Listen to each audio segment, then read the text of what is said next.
Ladies and gentlemen, every month you see Bev up here, and she'll be here very soon.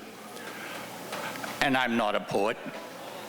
But 70 years ago this month, having been in Canada a year and a half from Germany, when we immigrated, I knew to count to 10, yes, no, and fork.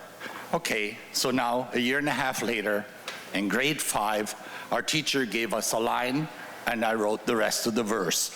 The line she gave us, I saw a field of daisies. When we drove here, Bev said, you have a title for it. Okay, so it's a 1952 poem with a 2022 title, My Daisy Enigma. I saw a field of daisies. I went to look and praise these. I watched it for an hour or more, but now no more. Thank you. Tonight, I'll read my poem, published yesterday. Thank you. In spill words, you know, you spill the words out of your mouth. The words just come spilling. Spill words. You can find it there under spill words, under the Poetry Archives. My poem is a double pantoum, which is a Malay verse form with 4 stanzas.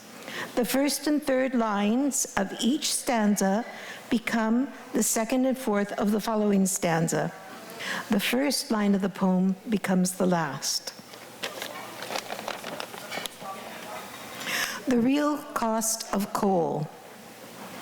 The coal miner descends into his dark cave, where he, his father, and his father's father eked out a living for decades, enslaved, their lives traded for coal, profited others.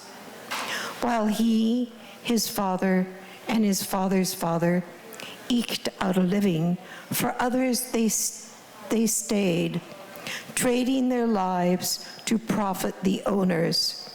Anthracite, scars on their lungs engraved. Eking a scant living from coal enslaved, while anthracosis ravaged their lungs.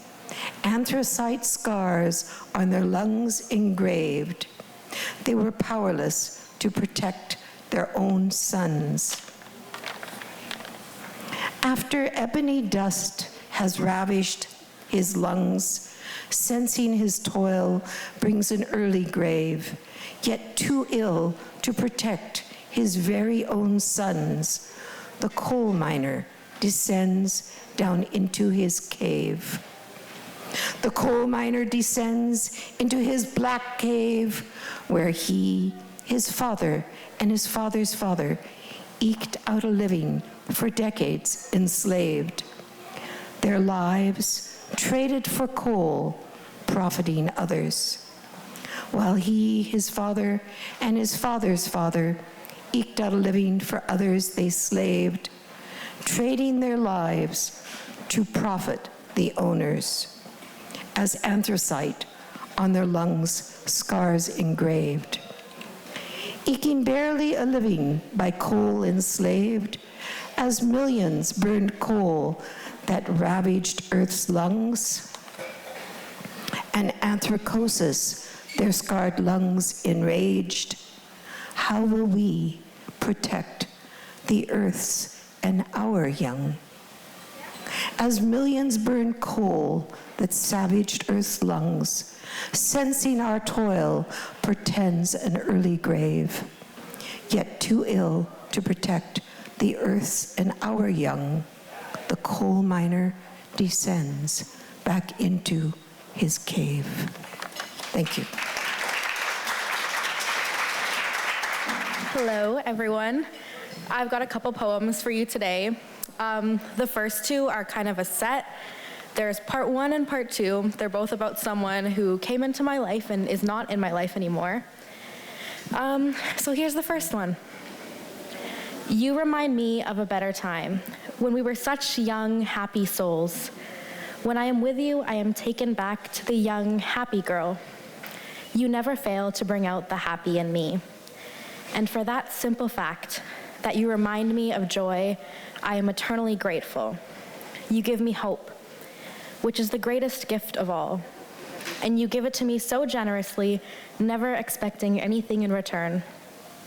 I hope that one day I can bring you the life you brought me, though I pray I will never need to. Then we had a falling out. And then this person reached back out to me again, and we had another falling out. So, part 2. You said you dreamt about me, imagined long talks and warm embraces.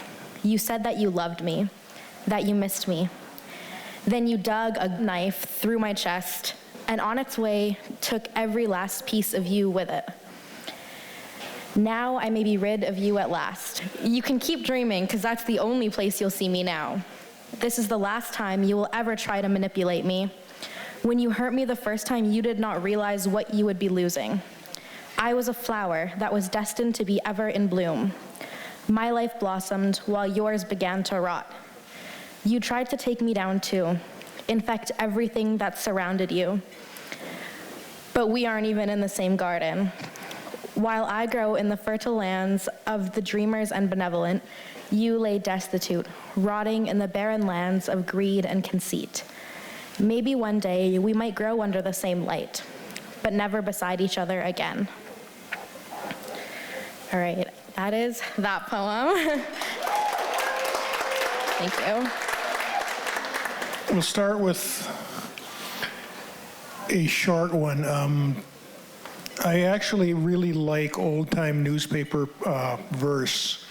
It used to be in the up through into the 1950s. Almost every newspaper and every magazine would have this occasional verse that would show up in it, and most of it was absolutely horrible, but some of it was actually quite good. You can make up your mind. Here lie the remains of Cousin Joe, drowned in a vat of cookie dough. Why he leapt in, we'll never know. Still, he must have had his raisins. Okay, I'll stop myself.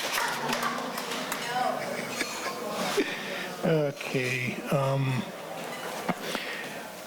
And this one is, it's not all that old, but the emotions that came from are really old, back when I was young and tender and all those fun things. It's called Barbed Wire and Dust. Every time you try and laugh, it takes all of your breath. I can hear that edge there in your voice, and it scares me half to death. You won't tell me where you've been, though you don't mean to lie. Every time you call to me, I hear freight trains and coyotes in your cry. Long gone freights and coyotes and a winter prairie moon. That sort of cold seeps in your bones. Spring won't be coming soon. You talk and talk and talk and talk. You've a gift for the absurd.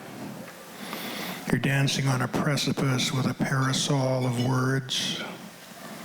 Just because you can't reach out to me doesn't mean we shouldn't try. Every time you call to me, I hear freight trains and coyotes in your cry. Freight train whistles cut like glass. Winter stars are hard as ice. Coyote song gets in your bones. Coyote rolls them bones like dice. The river undercuts the bank. The grass hides empty air. You cut a step on solid ground, but solid ground's not there. You warned me not to fall in love. You said, don't even try. Every time you call to me, I hear freight trains and coyotes in your cry. Okay, now that's... I have two poems for you tonight. One I've written a long time ago after I watched Wind Talkers. Did anybody see the movie? It's when the US military uses Navajo to communicate, and nobody could understand them except the Navajo. And it had some interesting twists and turns in it. The poem is written from the perspective of the indigenous characters of the movie. Don't look at me, sorry. Don't look at the color of my skin. Don't look at where I came from or the clothes I wear. Look at me with your eyes closed, and you will see so much more than your eyes can ever see. Don't listen to me with your ears. You may not understand my language. Listen to me with your soul. Then our hearts will beat to the same rhythm, regardless of race, color, religion, or beliefs, because we are human. We are only human. We are all human, and we can live in harmony. We can respect each other. I can learn from you, and you can learn from me. We don't have to be threatened by our differences. That is what makes life colorful. You can hear my accent as charming. It does not have to be heard as something negative. My customs are just as sacred and beautiful as yours. If you don't understand them, I am willing to share.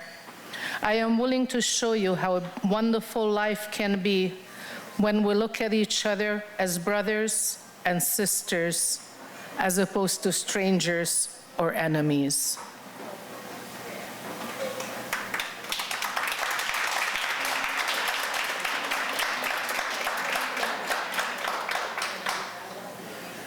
And this next poem I wrote probably last year.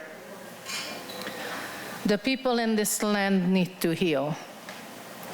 The people in this land need to heal. They are separated from their roots, their families, their sacred traditions, and their supports. They are lost and misplaced in our cities with no sense of community. The people in this land need to heal.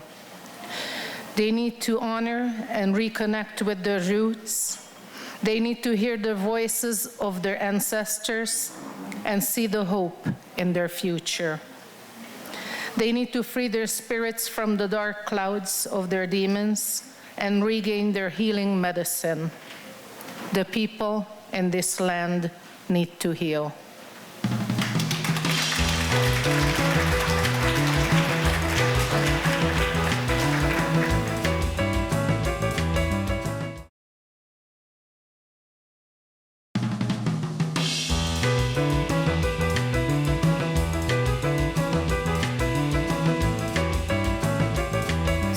This one I wrote back in Canada weekend when I was driving through the mountains. Oh, Canada, and your proudly standing flag waving in the breeze of the Chinooks that roll through the Rockies on into the fields, to the prairies that continue on into your grand cities. Oh, Canada, you grand mass of country symbolizing freedom. Oh, Canada, and your great PR team. Oh, Canada, and your concentration camps that are hidden from curriculum so that generations don't learn about them. Oh, Canada and your great PR team, publishing the country's great victory, their involvement with the Allies, how essential our forces were on D-Day. Oh, Canada and your great PR team, hiding the truth of what was happening on your own soil, exclaiming the fight against Nazi concentration camps while you had some on your own land filled with innocent innocent people, your own citizens, filled with families with children of Japanese descent. Oh, Canada and your great PR team. Oh, Canada and your grand railroad that traverses through the country and the Rockies. Oh, Canada and your great PR team that hides the faces of those who build that very railroad. The many Chinese immigrants that you discriminated against. The Chinese immigrants you took as disposable. Oh, Canada and the blood of at least 20,100 Chinese Canadians. An estimated 1 death per kilometer, and that's a modest estimation. Oh, Canada and your great PR team. Oh, Canada and your residential schools. The genocide, the mistreatment, rape, and murder of thousands of children. Your race cleansing, the attempted erasure of the very people that made your land livable. Oh, Canada and your great PR team, lessening the numbers, making a day of reconciliation a day, and mass graves are still being uncovered, graves with thousands of children that never made it home, and those who didn't even have it much better. The trauma that you inflicted on them still lives on, still stings them. Oh, Canada and your great PR team, making it sound like it was so long ago, and yet people on these very streets went to these schools. My best friend is the only one in his family for generations and generations that didn't have to attend one. Oh, Canada and your great PR team. Oh, Canada and your flag, how it stands for freedom. Freedom for who? For those innocent Japanese Canadians locked away for something they had nothing to do with? For those Chinese Canadians who looked for a better future for their children and killed with no remorse? Or maybe for the thousands of elders you killed and children you kidnapped? Oh, Canada, what's your excuse this time?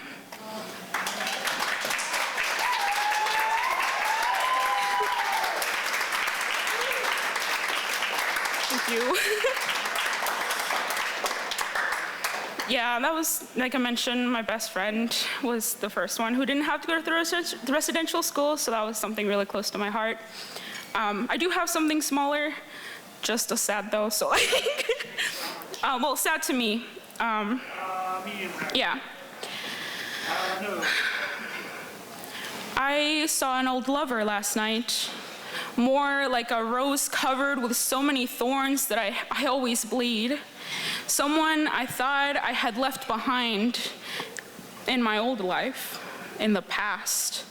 Yet here she is again, an old lover I used to rest my head on when I cried, a morbid beauty that calmed me, and the rivers that would flow from my eyes and would bring rain in the years of drought. She was comfort, but now she's just pain. That's all. Thank you. Hey guys, I have a few poems to read, so I'm going to start off with one that I called Devil, and I wrote it after I ended a relationship that was not good for me, that I was in for a long time, so it's called Devil. Oh devil, you are afraid to lose control, so you turn your tendrils to the world and hold her down. A gentle poison to decide between right and wrong, to trump divinity herself. God warned me about the likes of you, speech so smooth but can't follow through. Kept awake at night, the tears burning my eyes, heartbreak never so loud.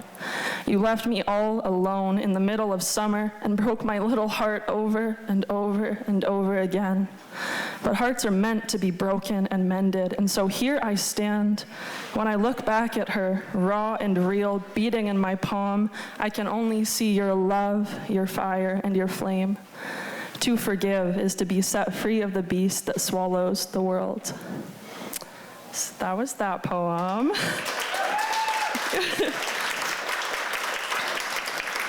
And I have another one called, I love plants, so I obviously wrote a poem about them. So this one is called Caring for a Plant.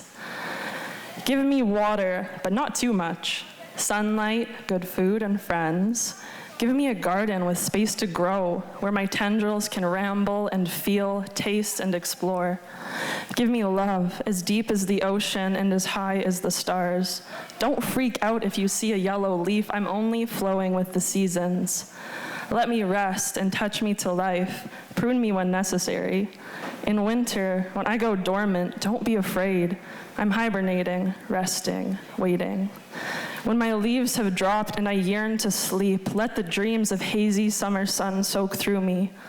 Some may say I am high maintenance, but all I ask for is love. Touch to life my fallow bed and let me bloom for you.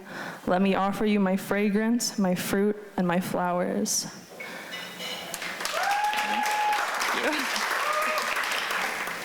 Well, good evening, everyone. My name is Haley Heavy Shield, and I'm going to be reading a poem from that I wrote a couple of years ago.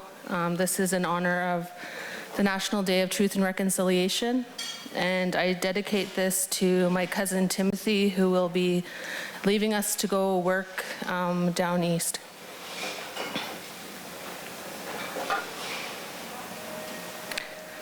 Snow falling on prairie grass, old ladies visiting, the men outside passing around a flask, reminiscing of days swept past. Meanwhile, others list 90-something calls to action. Is that all? Our lives calculated in a fraction? Make it 100 at the very least, as if it's you who decides the sun rises from the east. An academic, my mind tells me so, but still the scar is there on my heart when a teacher said, "You'll never be smart." Shed tears for youth lost, students sleeping on pavement, this is the cost. There's no place like home. Lines blurred between love and pain, thirst and rain, it all looks the same. Can't distinguish between violence and beauty, acting like grown women, young bodies on duty. And still the moonlight glows over Waterton Lakes, reflecting my 7 brothers on a clear night it shows. Sunshine and twilight, casting shadows over babes well fed, when stories were told and never read. Grace, mercy, beauty, and patience, these women I've come to know, but sometimes I think you're full of crow. Then Graham says, get up, keep moving, nothing stays the same. There's no place like home. Rain falling on a night lodge, let me sleep and dream of finding answers, a cure perhaps of the government's cancer. And so, unceremoniously I take the body of Christ, trying to embody eternal life. Instead, he tells me, no, bow your head, cross your arms. Apparently, I'm not right with God. But this is a funeral, and really the only time I get to church. Like a kid just wanting to be fed, standing in front of an empty fridge, toes rocking on the high-level bridge. My mom, her name is Na'a, not Mary, and whose burdens I want to carry. Let's not take for granted the childhoods taken, but instead give them back to the grandchildren. I have to learn, sometimes still juvenile. It's okay, break some rules, become a child. Up north, Fort Smith, I learned to be wild. My first education, the neighborhood's group home. Kids tossed here and there in foster care, native and all too aware. A story is witness to truth sometimes not reconciled. For how can we make sense of polarized events where death is easier than a child's cry, its head bashed in, placed in a bin, and the mother whose spirit long ago died? I have not 1 or 2, but 3 degrees, and yet systemic oppression brings me to my knees, hoping somehow this PhD will set me free. Medicine Rock, Nadok Kadok. You made it across the river, and here you are, and found me and said, anyone who comes here will be wise and solid as a rock. Like Sylvester's magic pebble, he wished he were a rock and he became one. Alcatraz, Newfoundland, Iniskim, there's no place like home. If it helps, look to the trees. Before being brought to your knees, those who have honored in death, cradled high in the trees. Only when compassion and kindness is left, like a thirst for kidney, our nations will stand strong. in ceremonious song, faces painted, protection of what went wrong. There's no place like home. It's April and the snow is still falling. Our ancestors are calling, saying, pray to us, we'll carry you home, with a promise you are never alone. Thank you. Hi, friends. So I'm gonna start out with like a sad one. I saw my ex-girlfriend at the tattoo convention and those feelings all came back. So this one's called January 14th. I miss my lover. She smells like a warm, rainy day. I hold her hands just a little tighter. I'm afraid she'll be held by another if I don't. Her eyes are every shade of sunset I admire and love to gaze into. She's alluring, loving like a dove. Who doesn't love doves? Little Love is the name she calls me. When she smiles at me, it feels like summer sand running through your toes. Her I love you is the way she says, get home safe, or the way she asks me if I've taken care of myself. This is how I know she loves me, or at least I thought.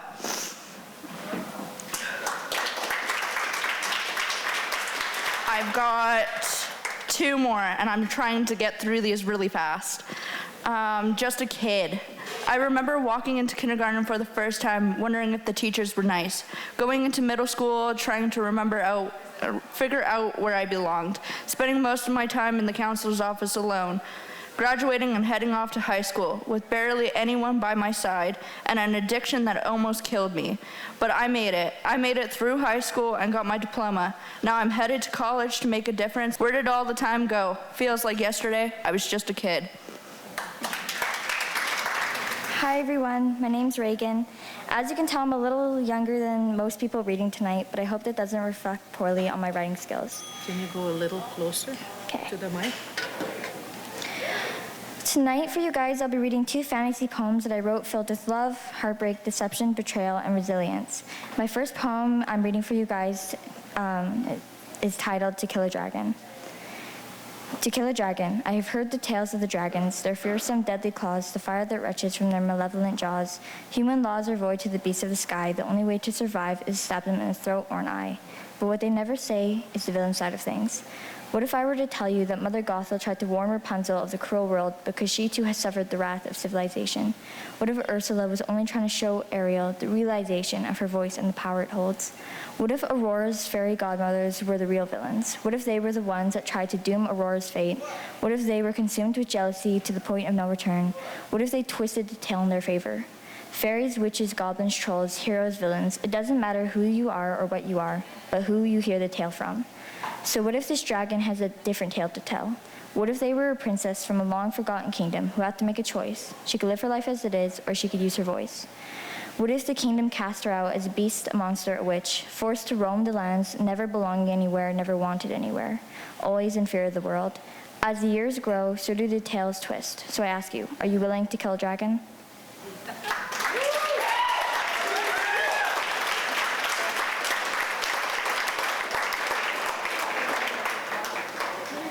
I hope you all liked my first poem, but for my final poem tonight, I'll be reading a poem I wrote titled Our Modern Fairy Tales.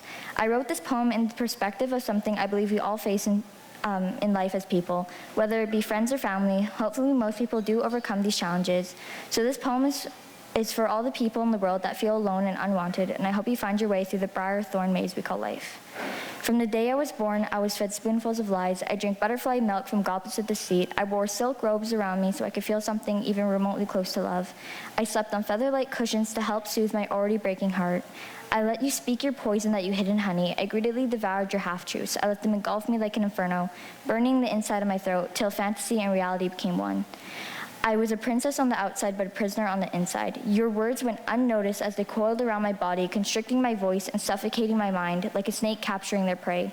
My childlike wonder was shattered beyond recognition, like a perfect stained glass window, destroyed with nothing but a flick. When the words became too much to bear, I began to fracture like a porcelain doll. I rebuilt myself from all those who feel doomed, broken, and unloved and unwanted. I surrounded myself with daggers and thorns. I rid myself of fear and weakness till I had nothing in me but flesh and blood. I built a cage around my heart, a cold, hard shell made of ice, formed together with despair, loneliness, and isolation. But the problem with ice is it melts. How doomed I was, how broken I appeared, you stayed. You stayed when the world turned sour, when the kingdom fell, when the stars burned out, when the sun ran away, you stayed. When darkness was all I knew, you stayed. You were my beacon of light. You were my anchor that held my ship to the sea floor when the waves rocked and the hurricanes roared. The night that slayed the dragon and brought kings to their knees. The prince that saved the princess. And now, you are the breadcrumbs that I follow back to the gingerbread cottage I call home. Thank you.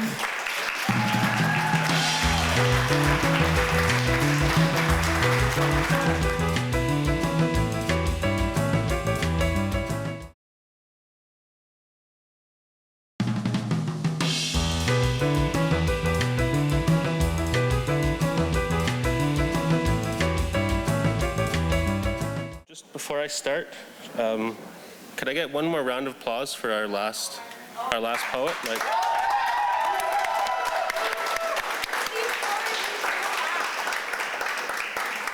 Like anyone who comes up here and shares a slice of themselves knows it takes a lot more than courage to do that kind of thing. So just want to mention that.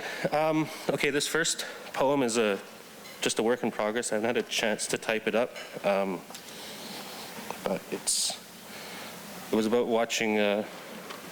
Fell asleep watching. I think it was Night of the Living Dead. Closer. With my partner. It's called 12:37 a.m. Your TV's last flashes, you asleep beside me, flesh warm and wholly separate through fleece blankets and my stolen baggy t-shirt.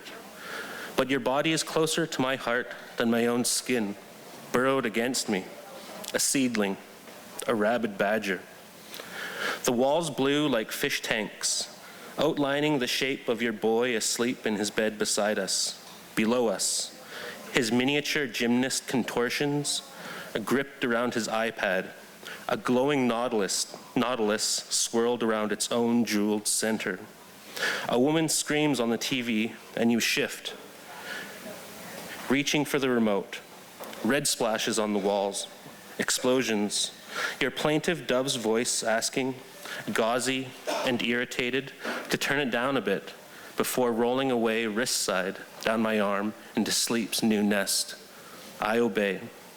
The room brightens, the shouting man's voice muted to the hum of a beetle mid-flight, cursing the zombies tearing at his collar.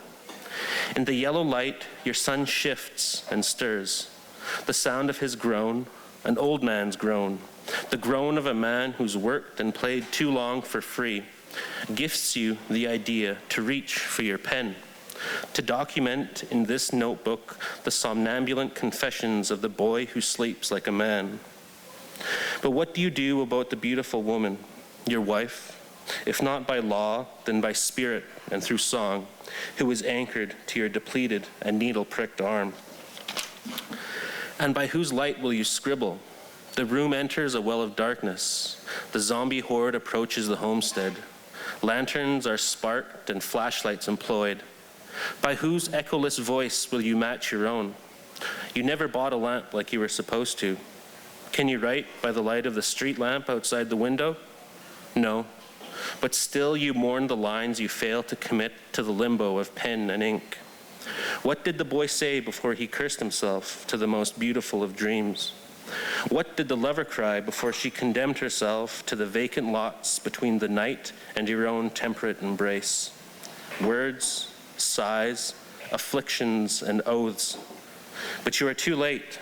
The walls flash again, the orchestra swells, and death laughs at its own closing act as the zombies gnash and churn behind the other side of the farmhouse door. The snare's yanked. It's too late to reach for your book, or least of all your phone, that bottomless pit at the center of your palm. Instead, you watch, eyes returning from the walls to the screen. Knives, terror, deception, and greed. But around you is warmth, always warmth. Then finally the night, the boy, your love, the night.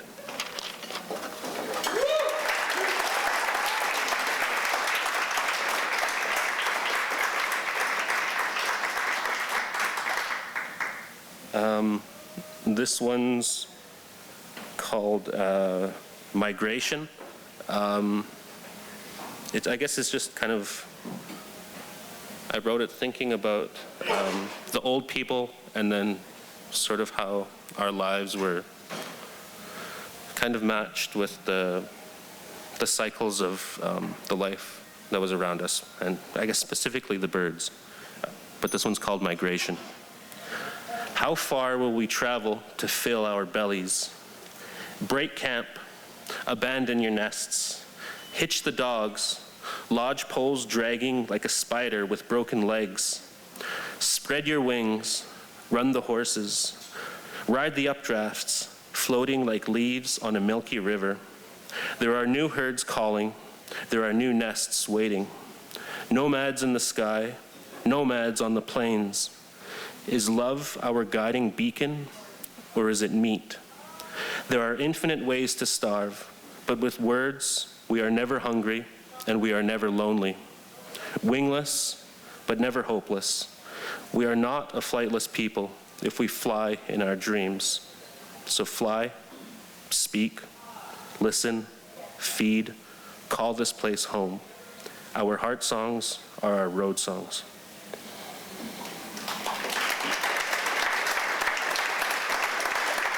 Hello everyone, I'm Jamie.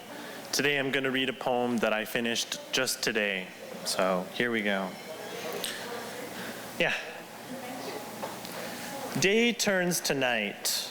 The moon and stars gaze down upon my sleeping form, so weak and frail, head put to pillow. When I go to sleep at night, only 1/3 of me rests. My body tired and heavy, so light in its breathing. This body of mine is tied to our physical plane. 16 hours of straining away have resulted in this peaceful resting form, trying to sustain itself for another day. Let us leave my body alone, where it slumbers in its requisite rest, and go to meet my mind.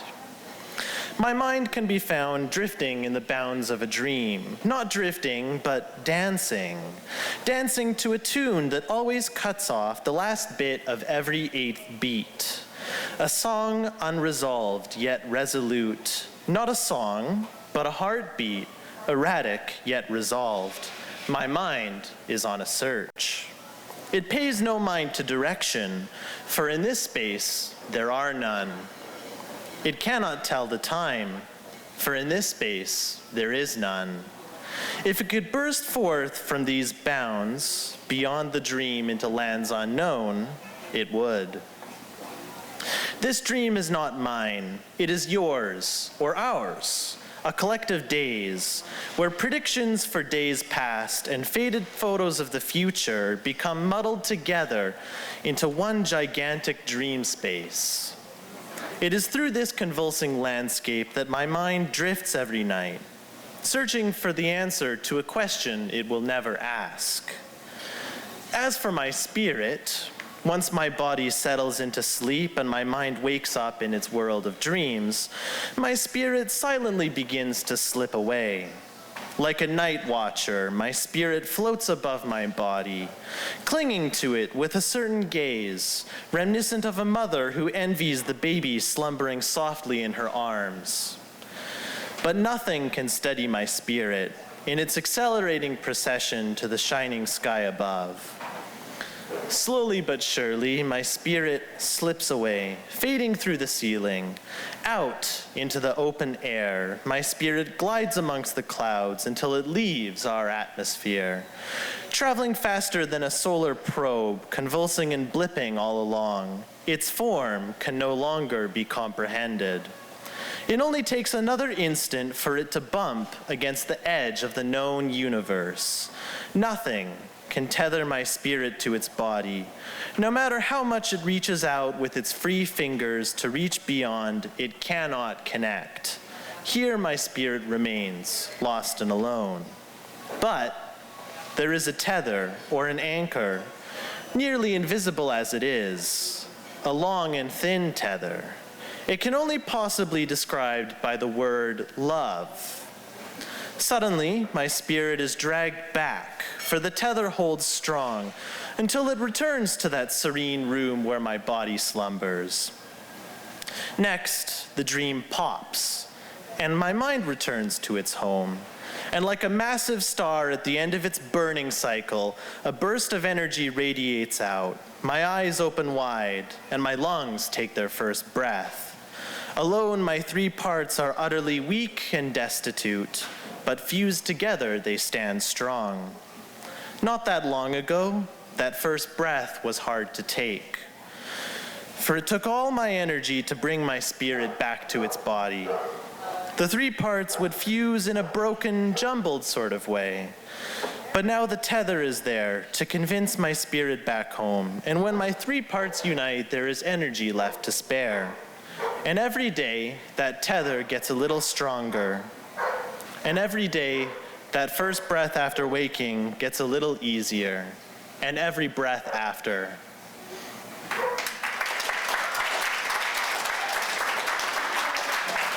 This one's pretty new. It's to celebrate the season. I've called it Transition. I've recently decided to focus on my dietary and health goals by utilizing the ultra-fresh vegetable abundance the season sows. Greenhouses just stocked up with the tastiest produce. My parents' garden and greenhouse filled with newly grown nutrition. 'Tis time for sauces and soups, the season's call. 'Tis time for sauces and soups, the season calls.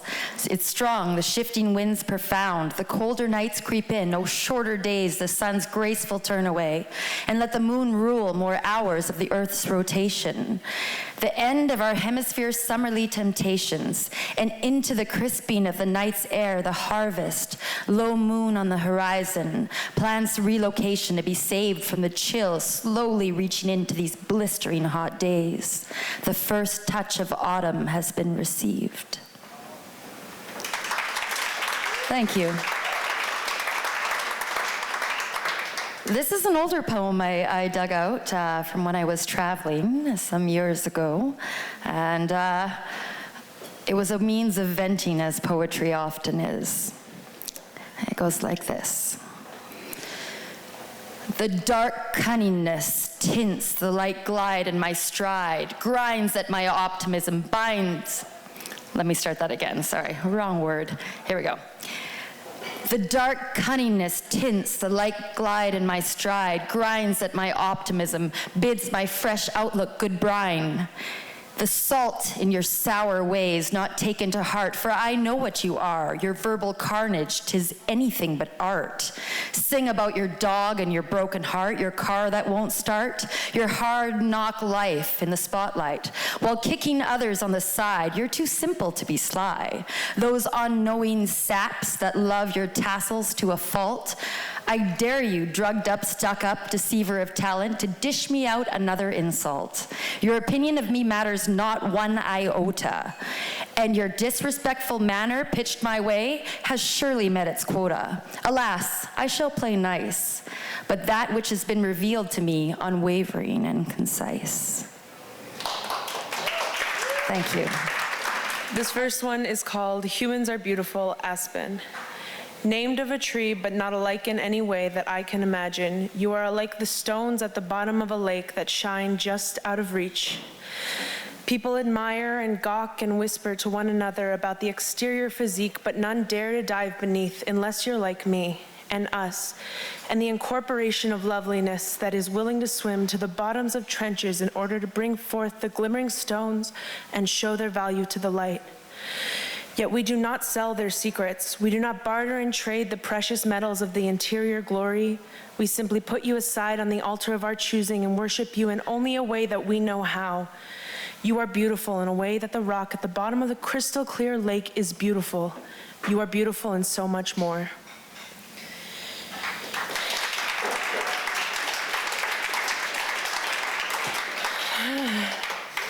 This next one is called ... Beauty. I have always been the most beautiful when I am the least clothed. catch gazes from every which way and keep them in my bra like monetary transactions. I give my body as a gift, show the world so they will eat it all up if only to vomit it back out to keep themselves satisfied. Choke me out so I can't speak because my words mean nothing when you can simply look and leer at what you want to touch. When I am dressed, I am fat, I am ugly, so I make myself into the perception of your reality, the reality I know will please you indefinitely. Yes, I am aware that you are getting off on me, for I have always been the most beautiful when I am the least clothed. Okay, so my first poem tonight is called The Edges of a Broken Heart. I blink my eyes in surprise. Drops of bright red blood, fresh, warm, drips from my palms. The pain hasn't had time to register yet. I unclench my fists and turn my palms upward so I can get a better look. Confusion still clouding my understanding as I watch them bleed, bright, red, warm blood. I held your heart in these hands with so much tenderness and patience for all your wounds. I wrapped them with the softest words of love and understanding, acceptance and compassion. I tried to fix you. You were doing so well. We had healed so much. I thought you were moving forward. I thought we were moving forward. Maybe we are both to blame for thinking things were better than they were. Healing comes in layers, and this wound has roots so very deep in your soul. I cannot blame you, but I cannot heal you either. How much blood can I bleed before my own life is at risk? Tears come now, in time with the pain. You bring me no bandages, no lidocaine for my pain, just stony silence and your gaze unable to meet mine. I blink my eyes in surprise again. But darling, haven't I always known we would tear ourselves to pieces on the edges of our broken hearts?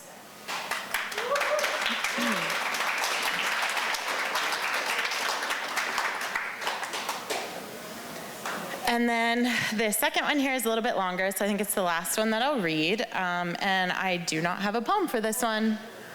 But one of my friends that is here tonight has an honorable mention, although not by name.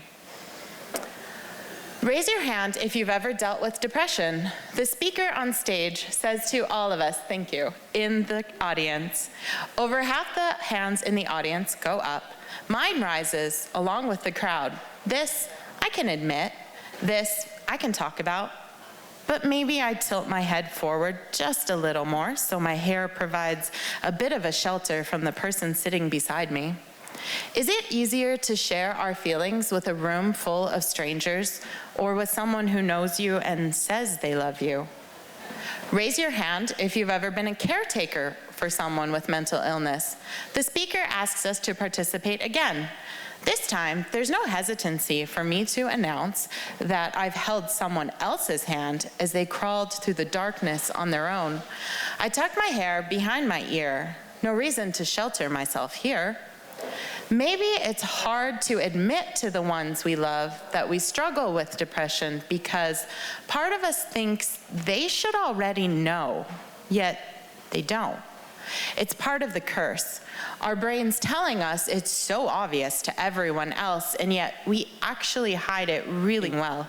Isolating ourselves is our self-destructive gift, and we are so very good at it. The littlest slight, the smallest sign of disinterest is enough to confirm all the thoughts swirling in our mind and send us spiraling down the long black channel where we feel so very alone. And what if we are right? What if there is indifference? What if they really don't know? We wonder how someone who loves us could care so little, could miss so much, could notice so few of the signs. Around and around we go, jumping from conclusion to conclusion with little chance for relief. Sometimes sitting in a room full of strangers makes you feel more understood than sitting at a table with lifelong friends. The warring emotions continue. I glance over my shoulder and see a familiar face. I glance again to confirm, and our eyes meet. A smile appears on her face. Recognition softens her eyes. While holding my gaze, she makes a sign with her hand and mouths, "I love you." And in a crowded room, I mouth the words back and feel the connection and support from someone who doesn't really know me, but knows how to love me in this moment. And it reminds me in real time, you matter. Even if the people you love don't know how to love you, you matter. You are loved. Love is everywhere. Sometimes you just need to look in a different direction so you can see it too. Thank you.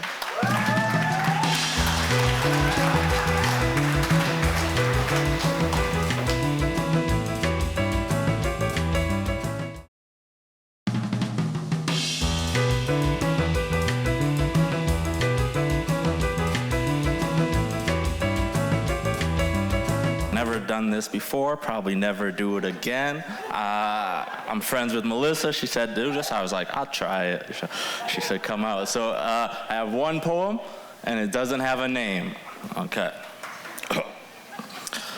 I once asked this lady who was about 45, what was the greatest day you've ever been alive? Without hesitation, she looked at me and said, her wedding day. When did you get married?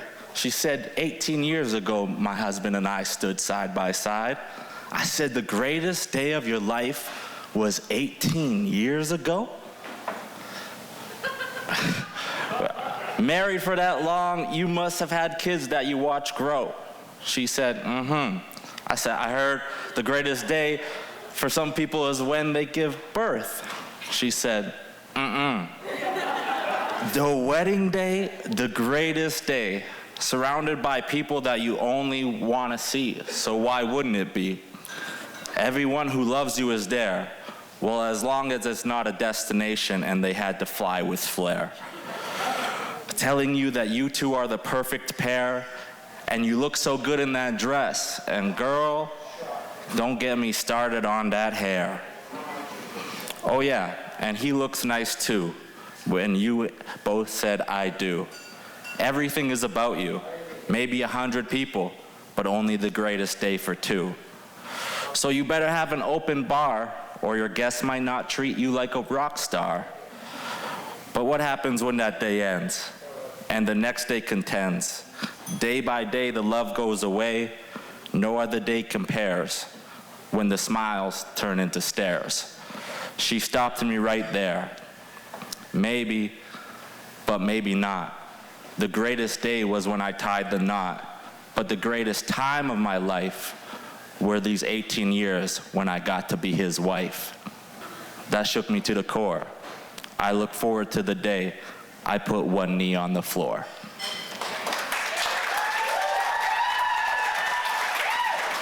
I don't know how to say this.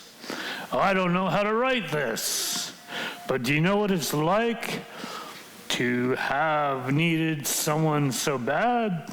This sounds like a Def Leppard song. That nearly drove you mad? I do.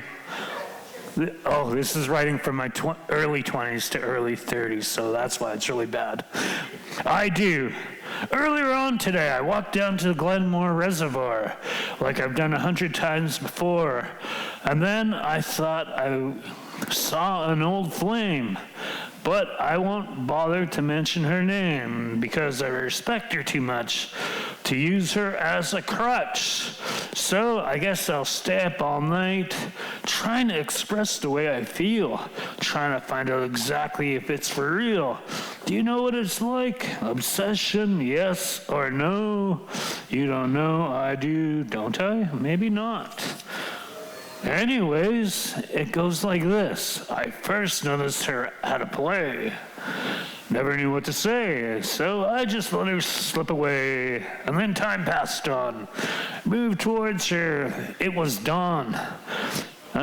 Because she could run like the wind, she had the grace of a flower, and thoughts of her kept me going during what was a real dark hour.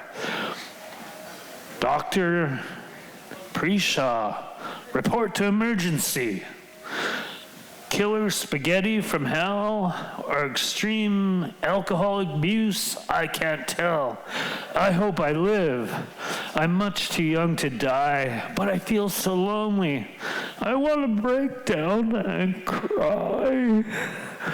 Tears rolling down my cheeks, and from my subconscious leaks an image of a woman I'd like to know, but now may never get to know because I'm nearly dead, since I don't have the nerve to bother to listen to what the doctor said.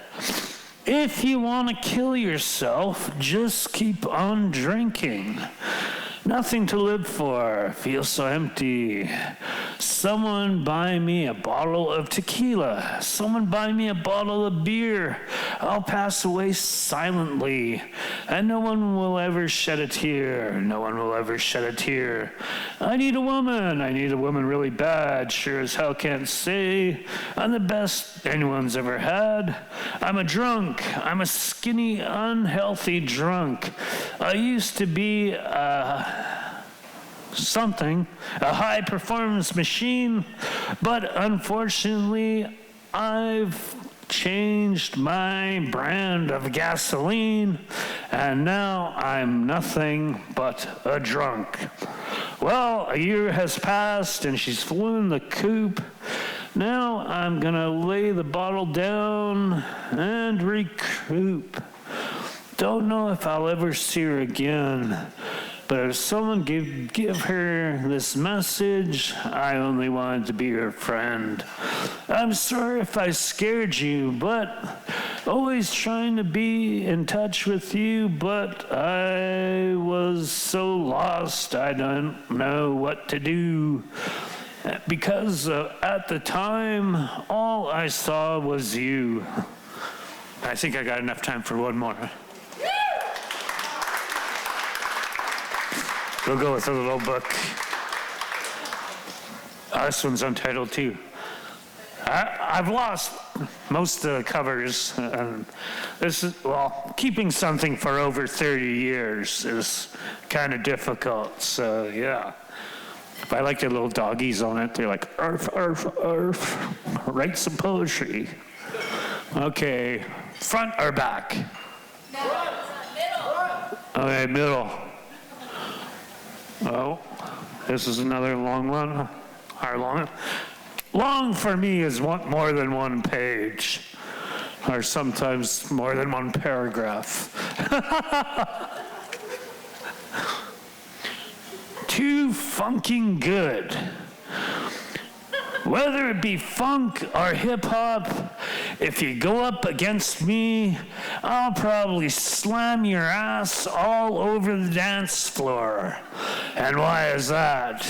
Because I've trained with the best, the people who do choreography for Michael, Janet, etc.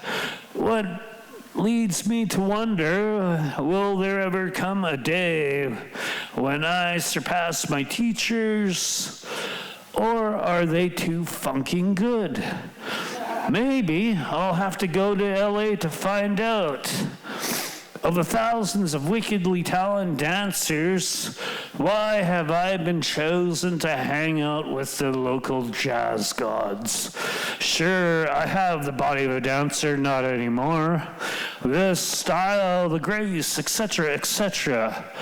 But I often feel that it's a mountain too big to climb and not entirely my style, especially considering the fact I started at such a late age. Yeah, don't try learning how to dance when you're 22. It doesn't work really too good. Anyways, who knows? Maybe it's my eccentricities that charm them. I don't know why I've ever wandered in there. All I know is that I did. And they welcomed me like some long-lost friend. And at first it was a novelty. But from that day forth, everything changed, and I was given free rein to wander in and out as I chose to. Did I miss something, or did they know all along I would someday visit and devised a way to keep me from straying too far? And years have passed now, and I've got enough stuff to write a novel, but why settle for a novel when one could easily have an epic? So I'll stay in this small something and whittle my time away. Oh God, knowing I can't escape, whether leaving something about the end. I'm a dance god still, and take this company and world by storm, making Flatley and Baryshnikov and all the other greats pale in comparison. Oh, I scratched it out. It's highly unlikely, but you never know, considering the fact I've already played guitar with Grammy winners in a short amount of time when I thought something like that would take me 10 years at least. Anyways, I've got to piss, otherwise my bladder will explode. So I'll stop here. And that was about my adventures with DJD in Calgary. All right, well, first I have to say, Reagan, I hope you come back again.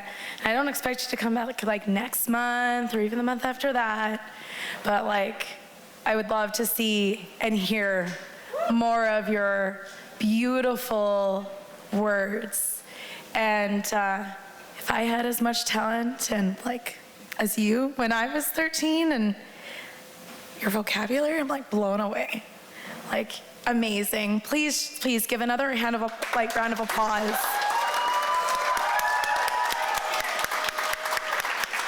And like also, when I come here, I don't prepare, and I want to prepare, but I don't ever make the time. And it was very clear that you prepared. So kudos to you. So this poem was written with my small group of ladies in our poetry group, and we always like present on like maybe a theme or like an author, poet, and then we get to hear about new poets.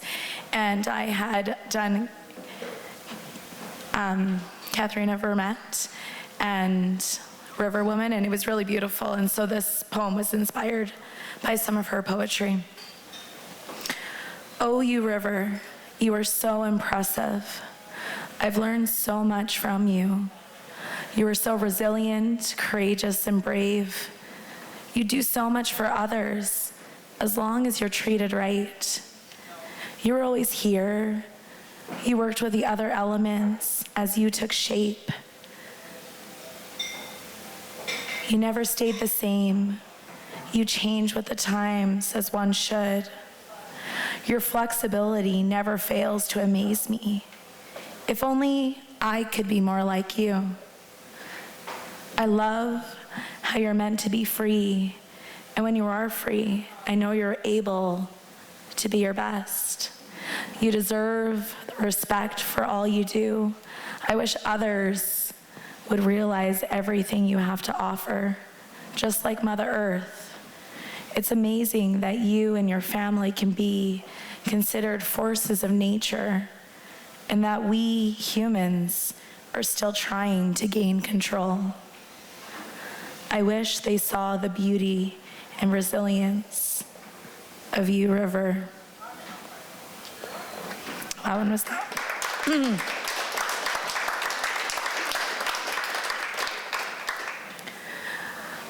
Sometimes I like to start my mornings like outside on the deck to ground myself and be in nature, because that's what I really need. And this is about birds. It's beautiful to see how these birds work together. When there's a threat, such as a raptor, a hawk, they all come together, they all work together, they all chase and intimidate the hawk away, all together. So different from us, who don't even recognize the threats around us. I'm not talking about a coworker who took credit for your idea. I'm talking about the signs and signals that the Creator and Mother Earth have been trying to transmit, but we have got greedy, but we are not listening, but we are only focused on our own self, but we only care about what affects us immediately and continue to ignore the warning signs. I wish we all worked together like the birds. That's it. The first one's called Orchestral Doze. Sitting on the floor, surrounded by the slow and rhythmic breaths of sleep, a quiet metronome that beckons for me at each beat. More desperate with each passing minute, I want to answer its call and join this symphony conducted by dreams, but I won't go. I am too stubborn to abandon time.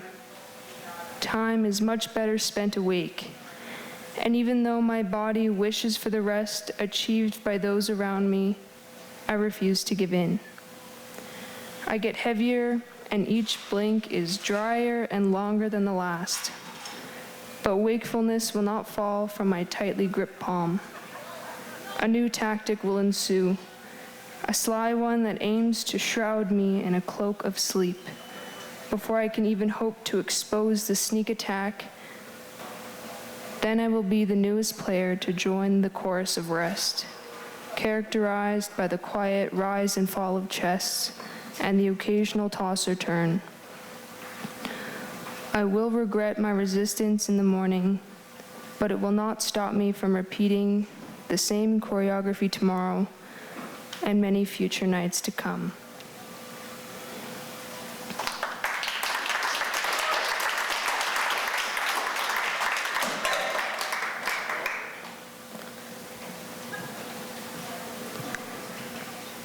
This next one is a little bit newer-ish, but I wrote this one for my grandmother.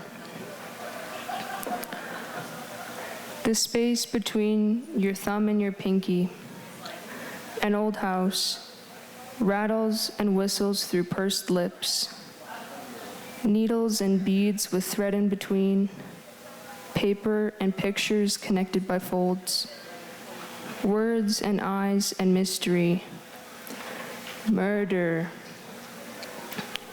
A small house, pulses, with earth's rhythmic breaths, the dry grass dances. With thunderbird's titanic wings, his open eyes light flashes. With Natotzi's thermal rays, do you have any matches?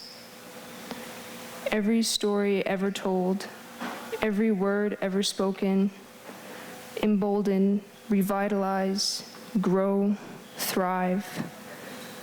Teaching, conversation, laughter, creation, memories, connection, everything, me. An old house, a small house, amid the buttes and the cliffs, her mother's house, all in the space between her thumb and her pinky, Nachsa.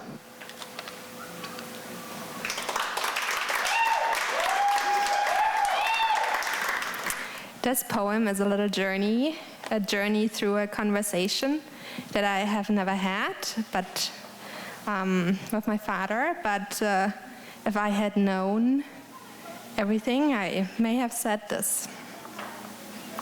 Had I known, I may have said, I'm not able to stop you from going through that door, but I can tell you what will happen if you decide to do so. It will be many years later, when your wounds have healed, that you will want to meet up with me. Curious you will be and ask, how does she look like? How does she talk like today? And does she still carry around her mother's smile? It is then that your heart will fall from the tallest skyscraper right down onto your floor, because in that moment, you will just have realized it's not that little girl who used to look just like you. In the front, the one missing tooth, not waiting desperately anymore for you. So wait a minute. Take one last good look. Later, you will want to know where all the time has gone, but you will find nobody will be able to give you an answer to that. The only thing that you will recognize is that my hair is now dark blonde, where it used to be blonde white. And you will maybe realize that I will be looking down on what I once used to look up to. I'm telling you now because I know later on there won't be a way back.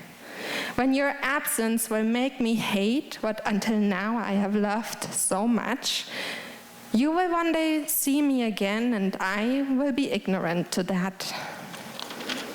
So if you ask me, please don't leave. I know I don't know much of your world just yet, but I promise I will make you proud and let you clap, so that later on you're not left to say, her mother alone belongs the credit to all that. And I promise you, you won't feel alone on an evening when your new family went out, when you happen to have too much time to think about where the little girl with the missing tooth has gone. Because that little girl, now all grown up, will be sitting by your side, not leaving her watch. By that time, you will know how her hair has grown, has changed from one color to the next, how the lost tooth grew back just a little off to the left, how fermented must turned to wine, turned back to must. I know you don't want to miss all of that. Thank you. So this one is called The Frog, and it's basically pseudo-Joycean wordplay about subconsciousness around my voice. Both of these poems I'm going to read I wrote for someone else, but they're not personal to this person. So yeah, I think this will be okay. The Frog. I did not lose my voice that day, or if I did, I was voluntarily. I threw it out the window in chortled fenestrade. When that frog is lifted, was it really worth the wait? Our appearance is deceiving, that cannibalistic snake of fate. Oh, sorry. Just a second. My screen blanked. Okay.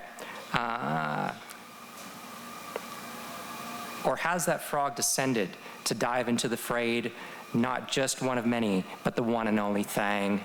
Or should I leapfrog sprinter this summer winter's day that marches straight through April, straight on into May?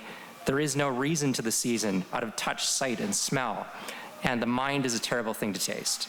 Reasons, you say, what need have I of those? I've already had too much, and now I'm simply full of it. I eat those for breakfast, dinner, and lunch. I set my teeth on edge with sour grapes, thumbs bitterly opposed, fingers toast. What, you say? Someone set us up the bomb? The light of salamanders flickering, what has crawled upon the wall? Oh no, not at all. This frog is far from lifted. I could never make that call. Oh no, not at all. You question my authority? I don't know, some park in southern states, when Sprinter's frog is lifted, your amphibian awaits.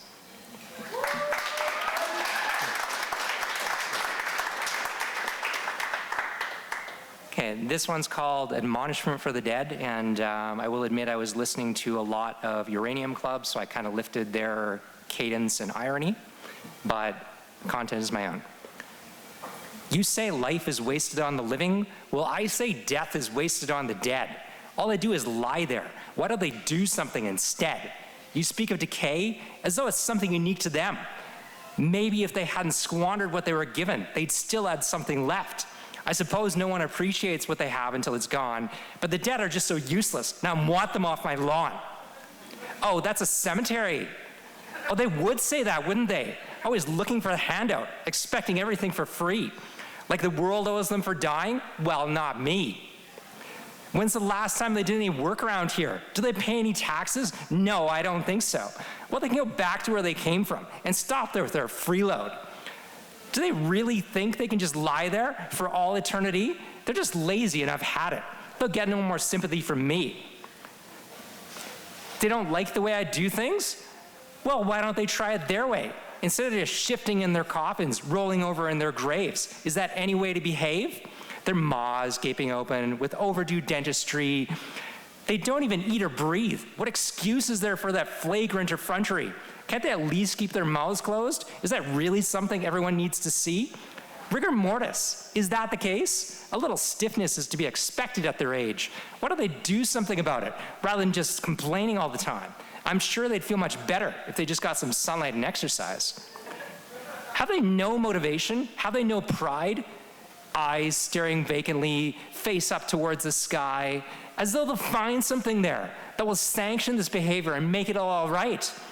It's not, I tell you. It stops here, right now. I'm ending it tonight. What's that?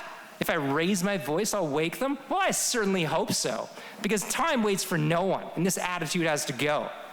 Their problems are of their own making, and it's time they learn to fend for themselves, instead of loafing around all day, sponging off everyone else. Those dead need to learn some responsibility and start paying off their bills. It's despicable.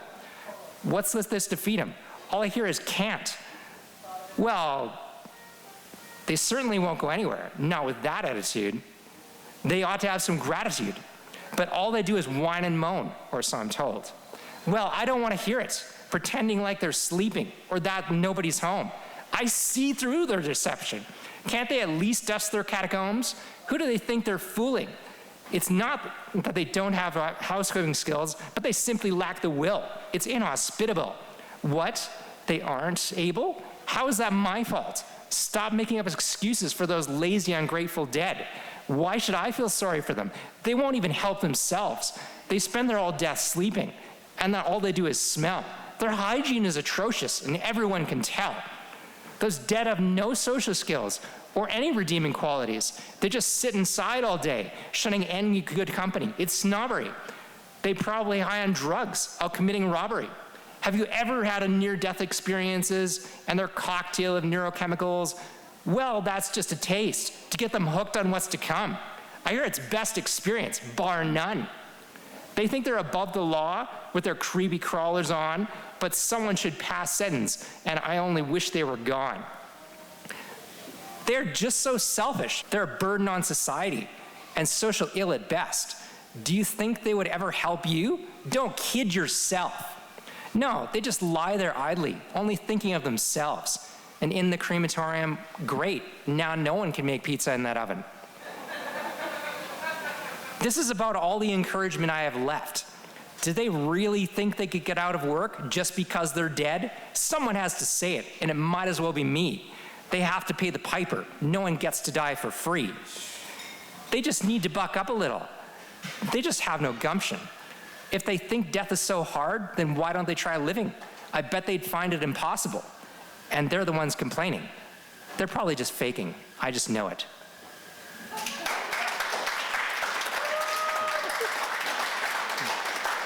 Thank you. And in case that wasn't obvious, that was my commentary on ableism.